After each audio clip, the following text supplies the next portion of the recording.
just need to find a way to turn the light on. Find your seats quickly and please quiet down. I'd like to start.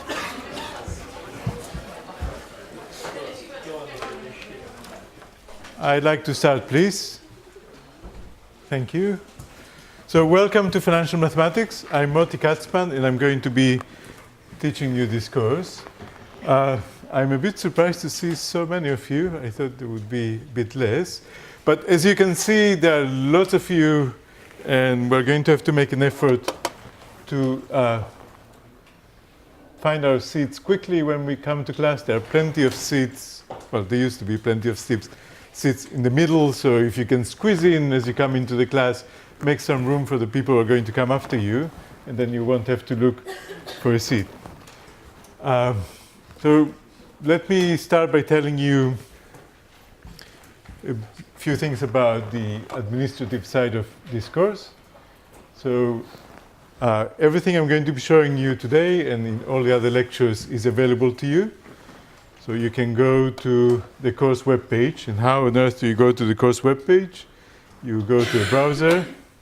Let's try this one over here. And then you search for MAS653. And then you get something or another. Not this one. Let's try again. MAS362. Okay. So you find something that has the name Katzman in it, which is me, and then you get here. And you're going to find here all the material that we're going to be using in this course. Now, there are about 80 of you and only one of me. So I'd like to be the only one speaking here, please. Otherwise, you won't hear what I have to say. So let's go back to the web page. So you are going to find out when the lectures are and so on. There's some more information which I'm going to explain a bit later. And then you can go down on this page. You're going to get to the syllabus. You're going to see all the nice things that you're going to see in this course. You can go down a bit more, and you can say, click on this, and what you're going to get is the slides for today. And if you click on the next link, you're going to see the slides for the slides after today, and so on. And the entire course is there. And you also have a printable version of this, which should be here. So if you click on this, you're going to get all the material for this course in more compact form, so in this form. And then towards the end of this page, you're going to find your homework assignments. Eventually, you're going to find solutions to the homework assignments. And you're going to find details about the exam. Okay, so that's how to find information about the course. Let's see if I can do this again. So let me tell you some of the information you can find on the course webpage. There are going to be some people joining us a bit late, so let's make life easier for them. If you can squeeze a bit to the middle and make some room, that's going to be really helpful. Okay. So I've just shown you how to access the material for the course. So I'm going to be showing you slides in these lectures, and I'm going to be explaining these slides to you during these lectures.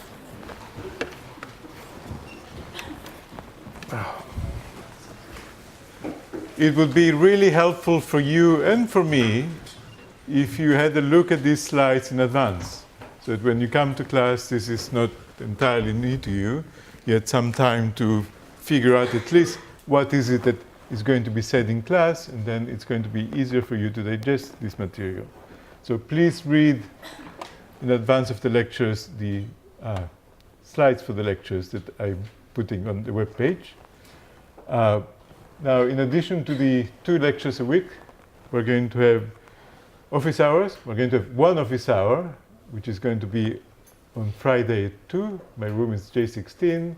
And we are also going to have, and this is new for this year, we're going to have tutorials. So every 2 weeks or so, starting from next week, we're going to meet, and you're going to ask me questions, and then I'm going to answer your questions, And if you don't answer me if you don't ask me questions, I'm going to ask you questions, and so on. So I'm going to say a bit more about this in a minute.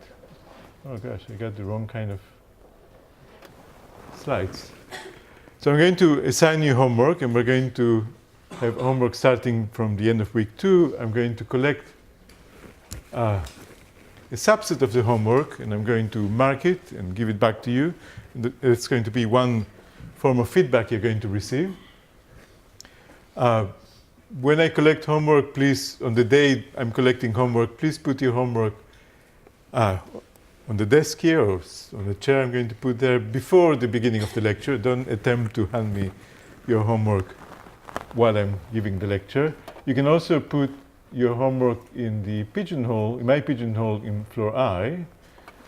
After you give me the homework, immediately afterwards I'm going to post solutions, so please have a look at the solutions and make sure that you understand what's going on there. And then, again, you're going to get feedback when I return you your homework. You can also come to my office hours to get some more feedback if something is not clear. And you can, of course, ask me questions about your homework during the tutorials. So what are these tutorials? We're going to have 5 of these every 2 weeks or so. And during these tutorials, you can ask me any questions you want. You can ask me questions about your homework, about past exams, things that I explained in class, anything you want. It would be very helpful if you emailed me your questions beforehand so that I have a chance to choose among the questions you're going to submit which ones are the most common and work on these, and also I can prepare answers for you. So here are the dates for our tutorials. So the first one is going to be, I think that's next week, right? So next week on Wednesday, so the tutorials are going to be on Wednesdays at 4 p.m. on Lecture Theatre A, and the first one is going to be next Wednesday. I mean, not this week, next week. Okay, so let me ask myself some questions that you're not asking me. You are going to have all the material for this course in advance. So the question is, do you have to bother to come to the lectures if you can just read the slides? And the answer is yes. And why is that? Because this course is going to be quite unusual for you. This is not a standard course in mathematics. There's going to be some very interesting mathematics, but there is also finance. And finance is something new to you. And part of finance is learning the language of finance. And I'm going to show you a bit later today some weird things about the language of finance. So not only are you going to have to learn some mathematics, you're going to have to get used to a new language. And those of you who learn a language know that you learn a language by practicing. And if you don't practice, you don't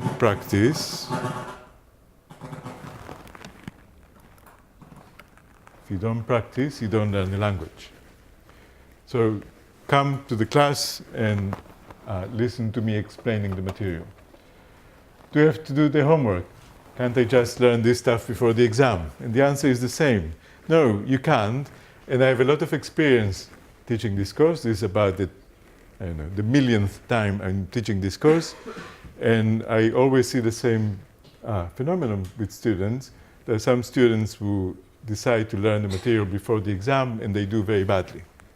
So you have to do your homework and submit it and look at the solutions. Otherwise, you're not going to learn the language of finance. So why should you take this course? So if you take this course, can you get a fat cat job in the city and get ridiculously big bonuses and wreck the global economy? Well, not just yet. You're going to have to study a bit more finance in order to wreck the global economy, but this is the first step. And can you do something good with this course? Can you find a job in the Bank of England or the Financial Conduct Authority and prevent these fat cats from wrecking the economy? And the answer is yes, and I hope you do. This is my secret agenda in teaching this course. I want people to understand how finance works so that you can both understand it in your own lives, protect yourselves against financial nonsense in your own lives, and also maybe help protect society from financial nonsense. In talking about financial nonsense, we are celebrating, well, celebrating is not quite the right word. This is the 10th anniversary for some really serious financial nonsense. Where is? Aha. So let me show you the first page of the Financial Times, published about 10 years ago.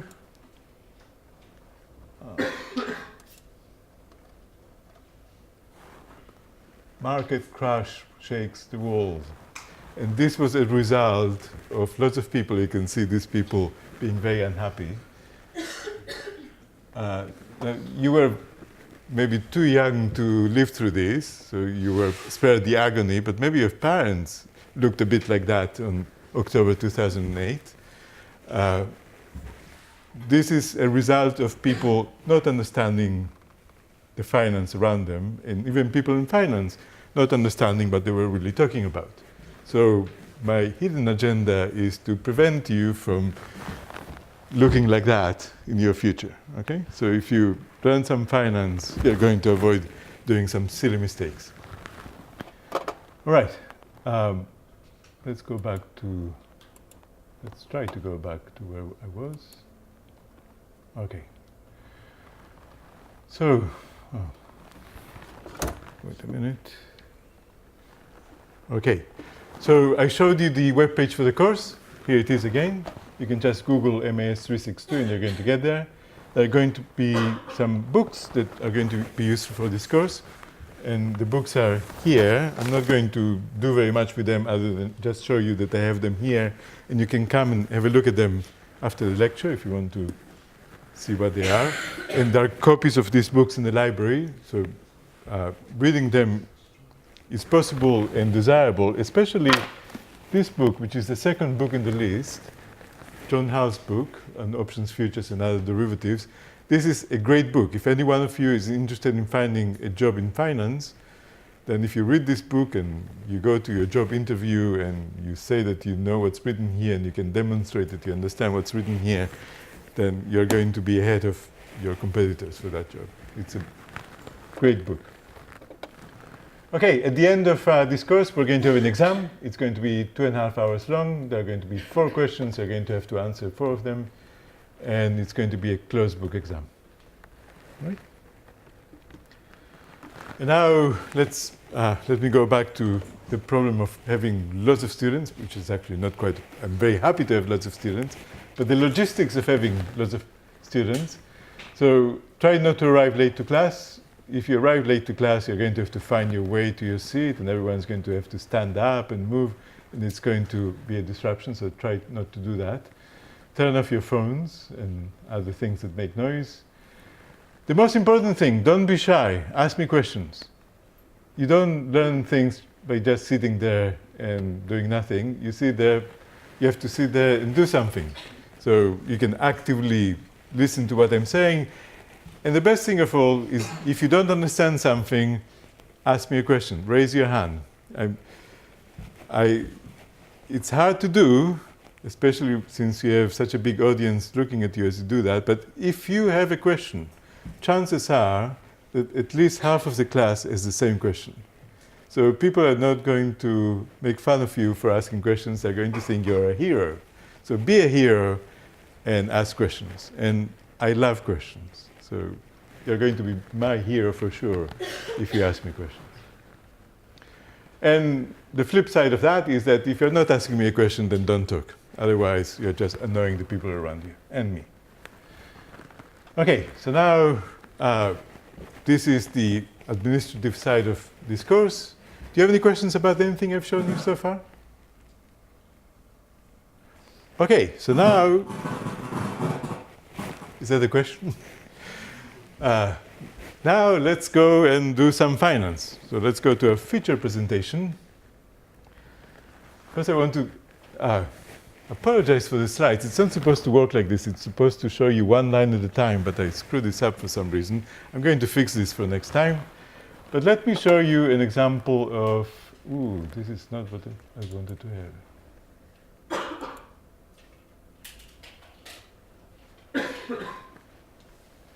Aha.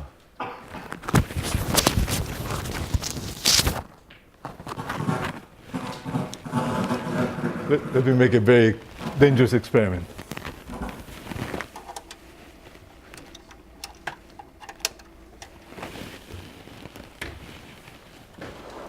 Let me take you to the Financial Times, if this thing works.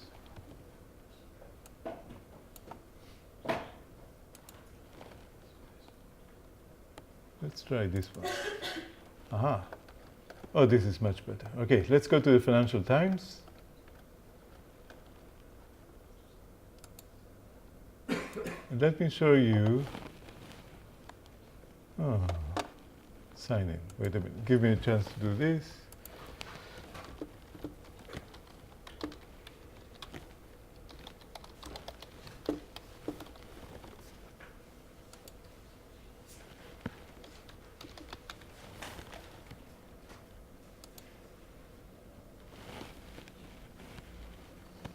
Oh, yes, just go away.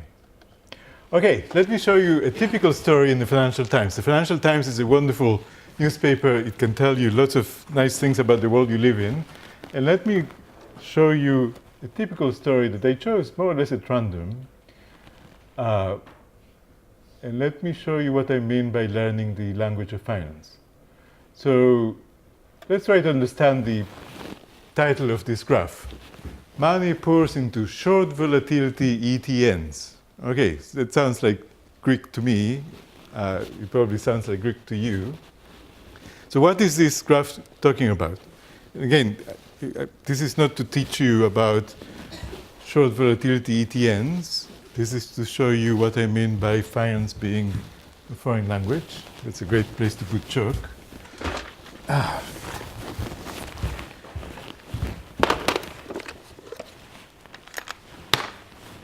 So let's try to unravel that sentence. It says short. It says volatility. And it says ETN. Okay. So let's translate this into English. Short means sell or minus. Buying a negative amount of stuff. How can you buy a negative amount of stuff? How can I buy -1 computer monitor? What does that mean? Well, that's one of the things that we're going to see very soon in the course. I'm going to show you how people go around selling things they don't have, and how it's completely legal, and how it is useful in the world of finance. Volatility, what does that mean? That means things going up and down, so movements in price.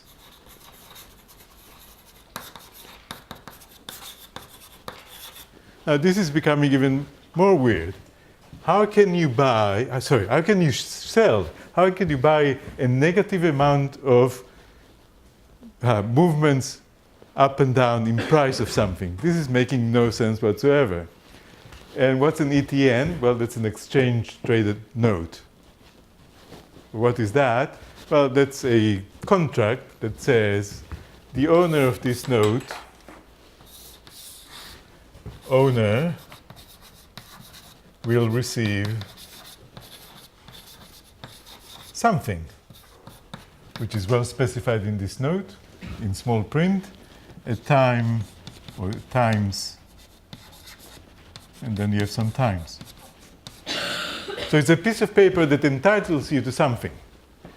And what is going to be the main aim in this course? That we're going to do two things in this course. The main aim, or the first aim in this course, is going to look at notes like this, contracts like that, legal pieces of paper like this, and decide how much money is this worth. What is the price of this contract, of owning this contract, of being a counterparty in this agreement? So these things come with price tags, and about the first 2/3 of this course is going to be to find the price tags of a certain kind of contracts like this, of financial assets of this form. Okay?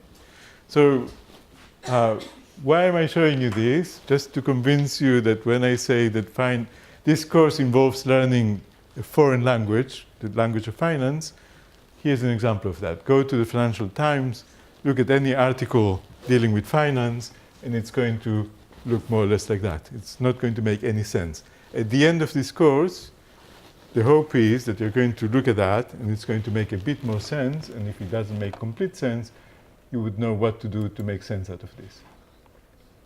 So I'm going to teach you the mathematics of finance. Now, there is no mathematics here yet, but eventually we're going to do some interesting and serious mathematics to fill in the missing price here. And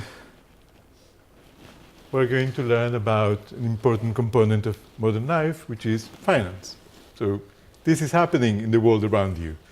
If maybe you're not aware of that, but there are billions and trillions of pounds moving around the world involved in buying and selling bizarre things like that.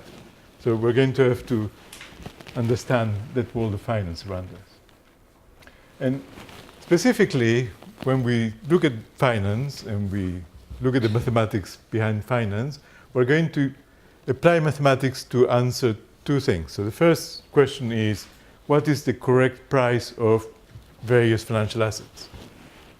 That's our first goal here. What is the correct price of financial assets? And then there's going to be another question we're going to address. We're going to address this during the last third of the course, which is, what is an optimal investment strategy? So suppose that you have some money to invest, and you ask yourself, what is an optimal way in which I could invest this money? So I'm going to tell you a bit more about the second question at the end of today, by the end of today, which reminds me I should know what the time is. But let me start by telling you that these two questions are very interesting questions in finance. In fact, people got Nobel Prizes for this. So the answer we're going to see in this course for the first question listed there got 3 people a Nobel Prize in economics. So in 1997, actually 2 people got the Nobel Prize because one of them died by then. So Robert Merton and Myron Scholes got the 1997 Nobel Prize in economics. Let's go to the Nobel Prize Institute. If the links still work, and let's try to figure out why they got the Nobel Prize in economics. Aha, here they are. And why did they get the prize? For a new method of to determine the value of derivatives.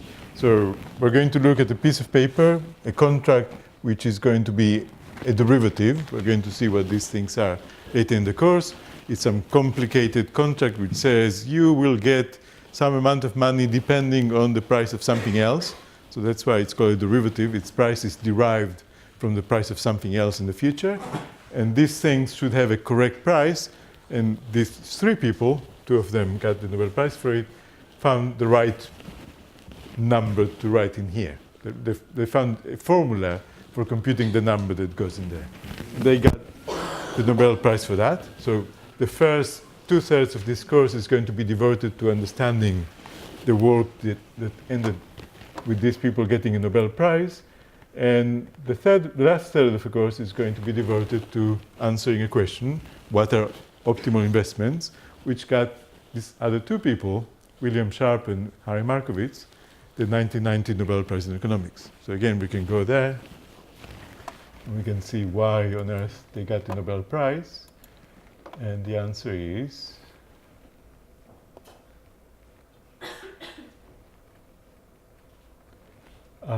for pioneering work in the theory of financial economics. So they don't specify very much. They got this prize for portfolio theory and the capital asset pricing model, which we're going to see towards the end of the course. Essentially, they found a way of thinking about optimal investments, how to find them and what they are. Okay, so let's go back to the first thing we're going to need to do in this course, which is finding correct prices of financial assets. So the question is, what is...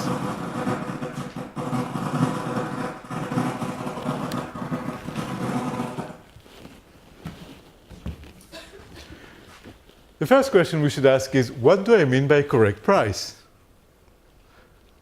What's the correct price of a pound of potatoes? Well, you go to Tesco and you check the price, and for our purposes, that's the correct price. But how do we think of prices as being correct or incorrect? Let me show you two examples. So let's start with a very simple example. So let's understand what's an incorrect price. So which prices are not correct? So suppose that we go to a market, an oil market, and you have lots of traders there, and they're selling and buying barrels of oil. And they trade oil for £100. So you can buy a barrel of oil for £100. You can sell it for £100. Okay? Now you can wonder, how come when you buy something or when you sell it, you use the same price? No, if you buy potatoes from Tesco and then you try to resell the potatoes to Tesco, you're not going to get very much for your potatoes, right? But if you are a big corporation buying and selling oil, you're dealing with similarly big corporations buying and selling oil. In that case, there is one price. There is the price of oil. And so when you buy things in those markets or you sell things, you're buying and selling at the same price. But now you say, this looks like fun, I want to buy and sell oil too. And then you have to think about your price. What's going to be the price you're going to buy barrels of oil for and sell barrels of oil? How about 120 pounds per barrel? Would that be a correct price? The answer is no. But why not? What would happen if I put my stall in this market and I say, I buy and sell oil for 120 pounds? What would happen? What would you do? Lots of problems in this course are solved by asking yourself, what would I do if I was in this situation? So what would you do? All of you buy and sell oil for unlimited amounts for £100 a barrel. I come and I say, I'll buy unlimited amounts of oil for £120. I'll sell unlimited amounts of oil for £120. What do you do?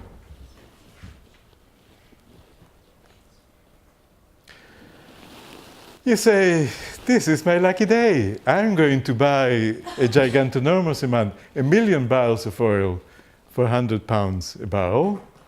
And I'm going to sell to this sucker for £120 a barrel. And I'm going to make £20 million. And this is not the end of it. I'm going to do that again, and again, and again, and again. By the end of this process of doing this 5 times, I'm going to make £100 million. Now, what is everyone else going to do? Everyone sees me with my pockets bulging with pound notes, yeah?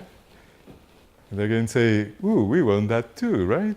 So soon, every one of you, even if you don't understand anything in this course, you're just going to come to me and you're going to sell me oil, right?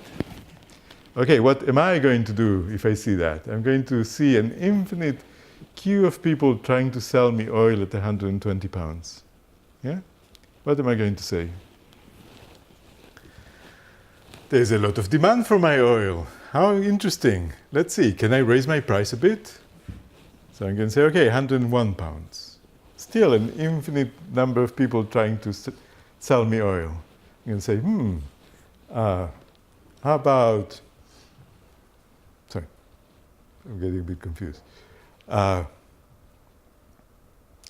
about I buy and sell oil for 110 pounds? Okay, so now people are only making 10 pounds a pop, but still I have an infinite number of people trying to sell me oil at 110 pounds.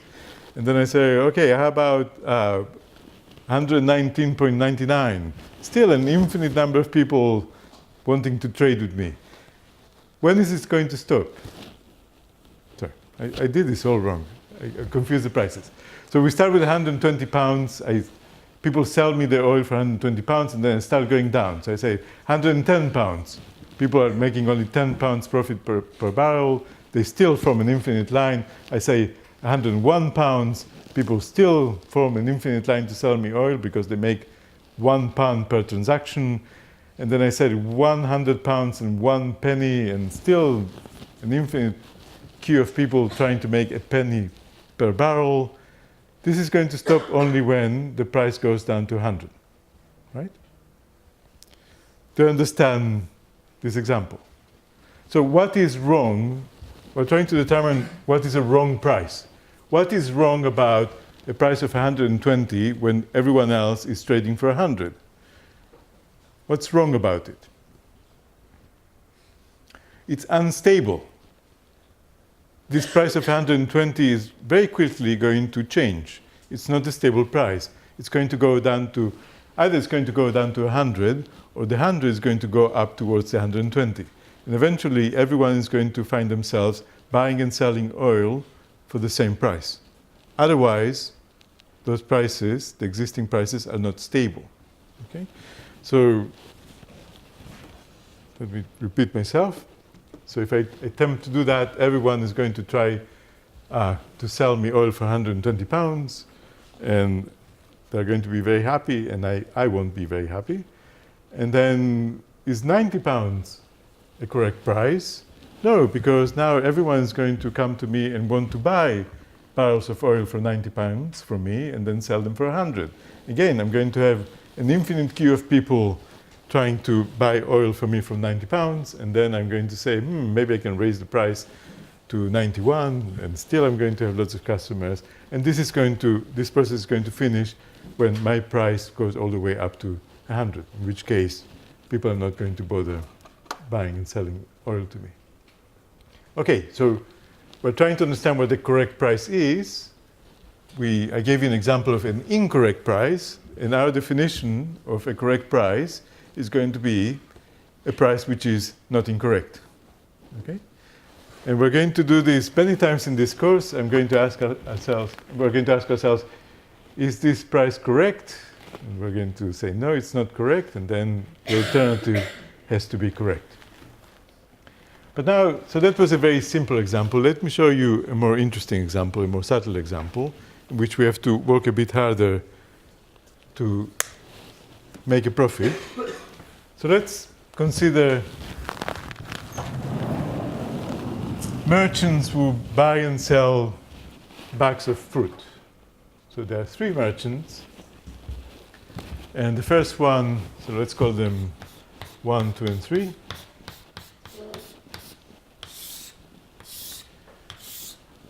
Each one of them sells bags which have apples and oranges in them. So the first one trades bags with 3 apples and 2 oranges. 2 oranges. And the second one has 2 apples and 3 oranges in its bags. And the third one is 4 apples and 3 oranges. And they buy and sell these bags for a unique price, and the prices are £5 here, £6 here, and £8 here. Okay, so that's a market in bags of apples and oranges, and you can ask yourselves, are these prices correct? And the answer, as you can maybe see, is no. So why aren't these prices correct? So let me convince you that these are incorrect. So I, who am a very greedy person, say, let's make lots of money. So let's borrow £36 for a very short while, and let's use this £36. What can I do with these £36? I'm going to buy 6 of these and 1 of these. When I do that, what do I end up with? I'm going to end up with 18 apples plus 2, 20 apples. And I'm going to have 12 apples plus 3, which is 12 oranges plus 3, which is 15 oranges. And now I can rearrange these 20 oranges and this 20 apples and 15 oranges into 5 bags of this type. And I can sell these, so I paid £36 for these. I can rearrange these oranges and apples into 5 bags, which are traded by the third merchant, and I can sell these 5 bags to this person, and I'm going to get £40. So I start with 36 pounds, I end up with 40 pounds. I go back to the person who lent me 36 pounds, I repay my debt, which is 36 pounds plus very little interest, negligible interest for a very short period of time, and I make a profit. The profit is 4 pounds. Okay, so I do this once and twice and 3 times and 1,000,000 times, and I get 4 million pounds for doing nothing. I'm not investing any of my money. I'm borrowing money and buying things and selling things. There's no risk here. I mean, as long as this data is true, you're going to make a profit for sure. So I'm making money without any risk, without any investment, and then soon what's going to happen?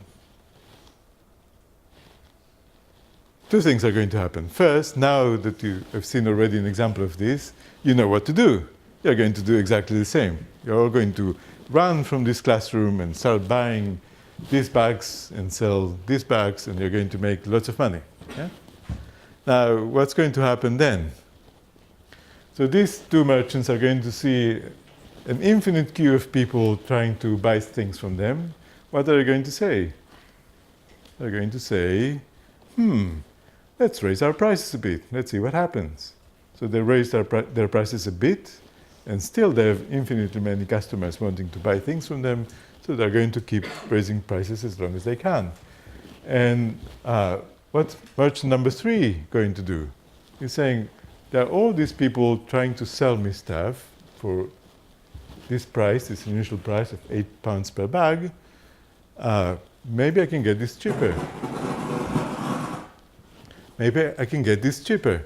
Let's offer them 7 pounds for these bags.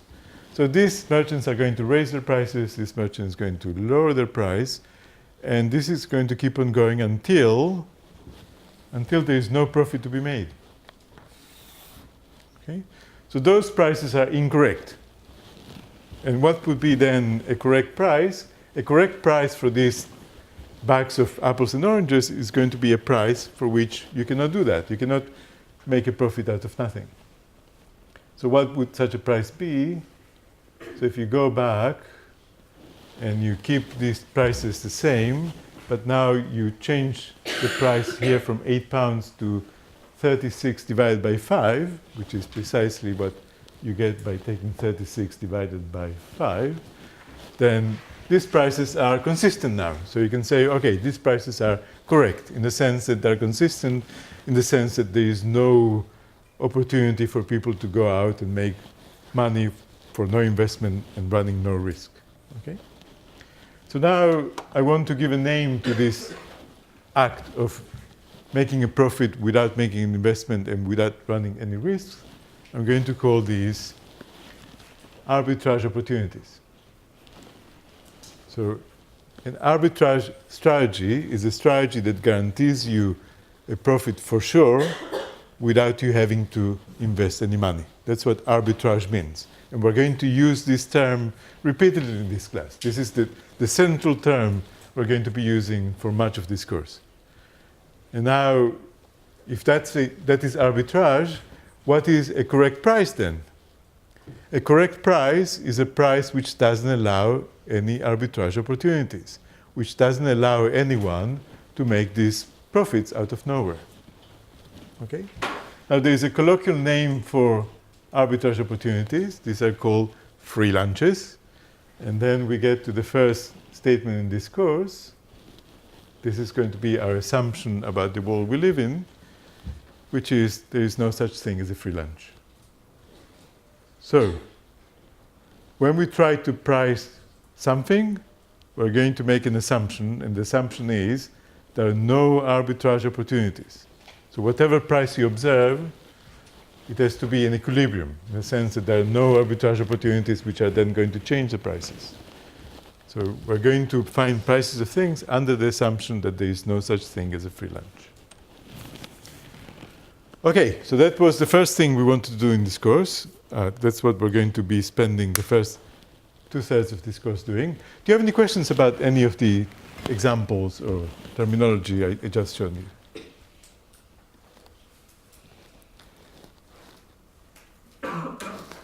Okay, let me just make sure that we understand something. When I ask you, do you have any questions about this? I mean, really, if you have any questions, raise your hand and ask me a question. I'm not trying to be polite, okay? So let me try again. Do you have any questions about anything I've shown you so far? Okay, so now let's move to the second thing. Let's move to the second thing we're going to do in this course, which is portfolio theory. So what is portfolio theory? Is a theory that looks at investments and tries to find optimal investments, or try to measure when an investment is better than the other. So what do we mean by one investment being better than the other? So we're going to have to make some assumptions about what people want or what people don't want. And the first assumption is that we're all greedy. So we want, if we make an investment, we prefer higher returns to lower returns. We prefer more to less. Okay? But now if you're going to get high returns on an investment, then you're going to run a risk.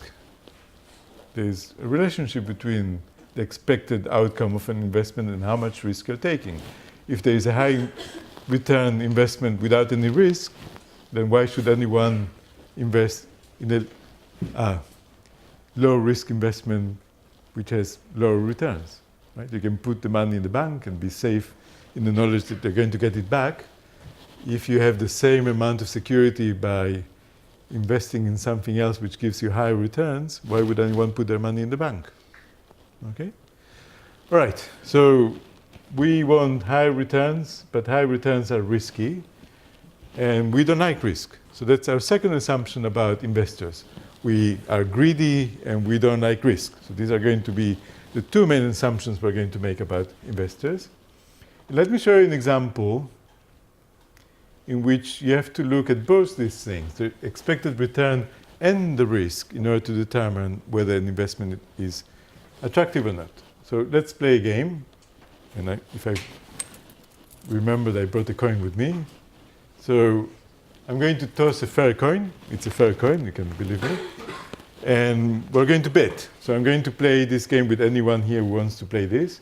So if we get heads, you lose everything you own. So including your shirt and your house, and you're forced to live in the street and without your shirt. If it's tails, I double everything you have. So if you have a shirt, you'll have two shirts. If you have a mobile phone, you'll have two mobile phones, and so on. Now, before we play this game, let's try to analyze this. So what's the expected return of this game? What's going to happen on average? Nothing. On average, the gain is zero. The loss is zero. On average, nothing happens.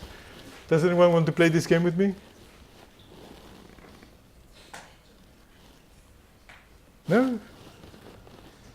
Okay, I'm relieved to see that no one wants to play this game with me, because it would be a bit crazy. I mean, why would it be crazy? Because the pain of losing your shirt, especially when there are so many people watching you, is going to be much bigger than the pleasure of having two shirts, right? And the pleasure of having two houses is not as much as the pain of having to live in a cardboard box, right? So yes, we have two choices here. We can do nothing, which has an expected return of zero. We can play this game, which also has an expected return of zero, but the expected return doesn't tell the whole story. The risk plays a role here. So we wouldn't play this game. So people are not only greedy, they have aversion towards risk. And even if I say, okay, if you win, I'll give you 2 shirts for every shirt you have, or 3 shirts for every shirt you have, many of you would still not play this game. And to entice you to play this game, I'm going to have to raise the expected return a lot, or I'm going to have to reduce the risk a lot. So if I say, let's not use a fair coin, let's use a coin which gives you a probability of 99% of winning, then 99% doubling everything you have, but 1% losing everything you have, this looks a bit more attractive.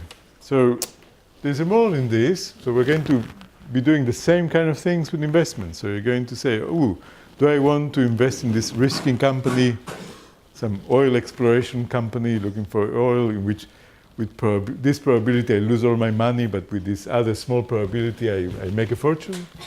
Well, if the risk is not too high, or if the returns are very high, you may be tempted into investing this. So when we try to answer this question, what is an optimal investment? What is an efficient way to invest your money? We're going to have to look at the interplay between expected returns and risk. And a good way to invest is going to be a strategy that compensates for its risk with an appropriately high expected return, depending on the investor's risk tolerance. So the answer to the question, what is an optimal investment, is going to be, it depends. It depends on who you're asking. Different people are going to have different optimal investments, but, and this is going to be the main results in this last part of the course, all optimal investments look the same. So all optimal investments are going to consist of a risk-free investment, something like lending your money to the British government, which is pretty risk-free. The British government is going to repay its debt. And the rest of your money would be invested in an investment which contains all possible risky investments in the world, with some proportions that we're going to see later. So an example of that, or an example of an approximation for that, these are market indices. So you may have heard of the FTSE 100 or the FTSE 250 or the S&P 500. These are all approximations to this market index tracker I'm referring to here. So an optimal investment would be something like you put half of your money in government bonds and the rest of your money in the FTSE 250 or something like that. So that's going to be the content of the last part of this course. And I think this is all I wanted to tell you. Well, I can't get any more slides. So let's check what's the time. So we have 2 minutes, which is an ideal period of time to let you